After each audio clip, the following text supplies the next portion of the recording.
Baik, selamat siang. Kembali ketemu di Lembaga Bantuan Hukum Perat Indonesia.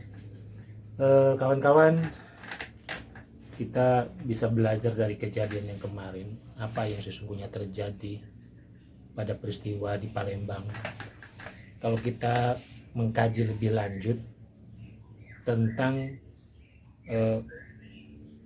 perlindungan hukum, terutama perawat, sudah jelas kita tahu bahwa perlindungan hukum bagi perawat, khususnya perawat, itu jelas diatur secara khusus di Undang-Undang Keperawatan 38 2014. Itu jelas kalau kita bicara soal advokasi dan bicara soal perlindungan.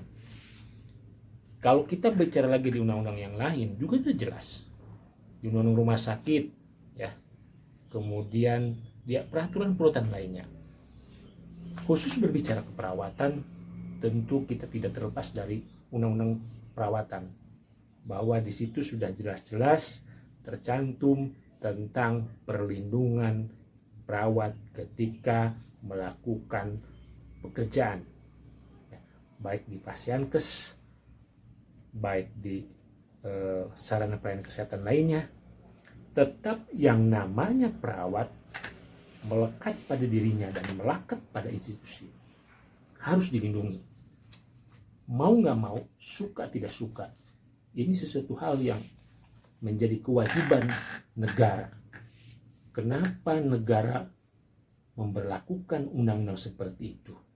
Supaya perawat aman, tentram, dan merasa melakukan tindakan perawatan sesuai dengan prosedur aman.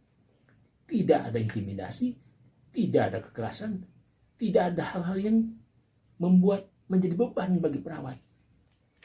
Kalau kita bicara soal konsep perawatan pada umumnya, 24 jam kita berbicara bagaimana perawat selalu berada di rumah sakit. Jadi sudah sewajarnya perlindungan perawat harus lebih dari itu. 60% SDM di rumah sakit adalah tenaga keperawatan. Operasional 24 jam adalah ada dipegang keperawatan.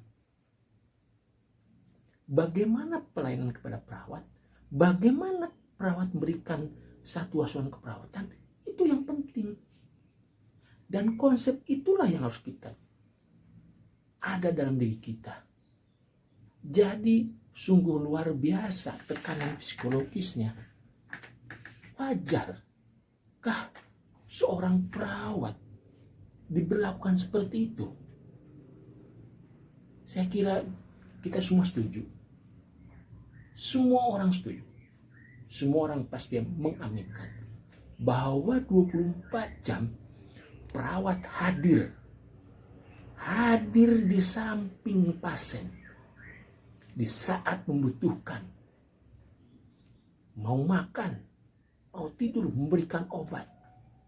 Konsep holistik keperawatan disitulah harus dipahami oleh masyarakat. Inilah tugas kita semuanya. Inilah tugas kita. Bagaimana edukasi kepada masyarakat, bagaimana edukasi kepada teman kita sejawat, dokter dan tenaga kesehatan lainnya. Ini luar biasa, ini sangat ironis. Kita semua mengutuk atas peristiwa yang terjadi. Kita semua mengutuk. Sekali lagi, saya hanya bisa menjelaskan pada episode ini, sesungguhnya keperawatan hadir 24 jam.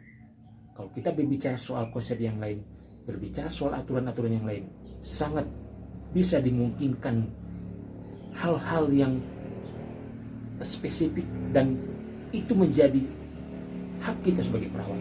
Sekali lagi, terima kasih atas perhatiannya. Saya atas pengurus Persatuan Perawat atau Lembaga Bantuan Hukum Perawat Indonesia. Sekali lagi mengucapkan terima kasih atas perhatiannya. Selamat siang, salam sehat.